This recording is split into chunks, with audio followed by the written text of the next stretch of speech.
ಕಾಬೂಲ್ ಕಡಲೆ, ಗೋಡಂಬಿ ಮತ್ತು ತೊಂಡೆಕಾಯಿಯ ಪಲ್ಯ. ವಿಶೇಷವಾಗಿ ಪಲ್ಯ ಮಾಡಬೇಕು ಅಂದಾಗ ಈ ಥರ ಮಾಡ್ಕೊಳ್ಳಿ.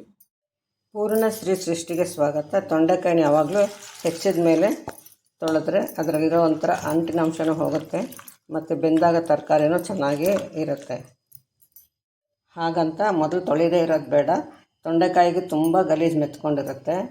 ಸ್ವಲ್ಪ ಹೊತ್ತು ನೆನೆಸಿನೇ ತೊಳಿಬೇಕು ಅನ್ನೋ ಹಾಗೆ ಕಡ್ಡಾಯವಾಗಿ ಹೆಚ್ಚೋಕೆ ಮುಂಚೆ ತೊಳಿಲೇಬೇಕು. ಆಮೇಲೆ ಕೂಡ ಇನ್ನೊಂದ್ಸಲಿ ತೊಳೆದ್ರೆ ಚೆನ್ನಾಗಿರುತ್ತೆ. ತೊಳಿದೇ ಇದ್ರೆ ಏನೂ ಆಗಿಬಿಡಲ್ಲ, ತೊಳೆದ್ರೆ ಚೆನ್ನಾಗಿರುತ್ತೆ. ಒಂದು ದಿವಸ ನೀವು ಮಾಡಿ ಗಮನಿಸಿ ನೋಡಿ. ಅದ್ರ ಜೊತೆ ಕಡಲೆಕಾಳು ಹಾಕೋದಕ್ಕೆ ಕಡಲೆಕಾಳು ನೆನೆಸಿದ್ದೆ ರಾತ್ರಿನೇ ಇವಾಗ ನೀರು ಹಾಕಿ ಬೇಯಿಸ್ಕೊಳ್ತಾ ಇದ್ದೀನಿ ಕುಕ್ಕರಲ್ಲಿಟ್ಟು. ಈ ಕಡಲೆಕಾಳು ಬೇಯಿಸೋವಾಗಲೇ ಸ್ವಲ್ಪ ಉಪ್ಪು ಹಾಕ್ಬೋದು, ಇಲ್ಲಾಂದರೆ ಇದಕ್ಕೆ ಸ್ವಲ್ಪ ಉಪ್ಪು ಚೆನ್ನಾಗಿ ಹಾಕಿ ಬೆರೆಸಿ ಒಂದು ನಿಮಿಷ ಸ್ವಲ್ಪ ಹೊತ್ತು ಬಿಟ್ಬಿಡಬೇಕು.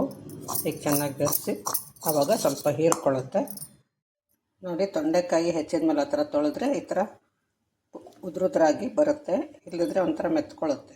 ಈಗ ಸಾಸಿವೆ ಚಿಟುಗುಟ್ಟಿದೆ, ಸ್ವಲ್ಪ ಎಣ್ಣೆ ಹಾಕಿದ್ದೀನಿ. ಇದಕ್ಕೆ ಗೋಡಂಬಿ ಹಾಕ್ಕೊಂಡ್ಬಿಡೋಣ. ಗೋಡಂಬಿ ಹಾಕಿದಾಗ ಉರಿ ಸಣ್ಣದಾಗಿರಬೇಕು. ನಿಧಾನಕ್ಕೆ ಈ ಥರ ಹೊಂಬಣ್ಣ ಬರೆಸ್ಕೋಬೇಕು. ಇದಕ್ಕೆ ಇವಾಗ ನಾವು ಕಡಲೆಕಾಳು ಇಟ್ಕೊಂಡಿದ್ದೆಲ್ಲ ಉಪ್ಪು ಹಾಕಿ ಅದನ್ನು ಮತ್ತು ತೊಂಡೆಕಾಯನ್ನು ಹಾಕ್ಕೊಂಡು ಹಸಿಮೆಣಸಿನ್ಕಾಯಿ ಪೇಸ್ಟ್ ಹಾಕ್ಕೋಬೇಕು.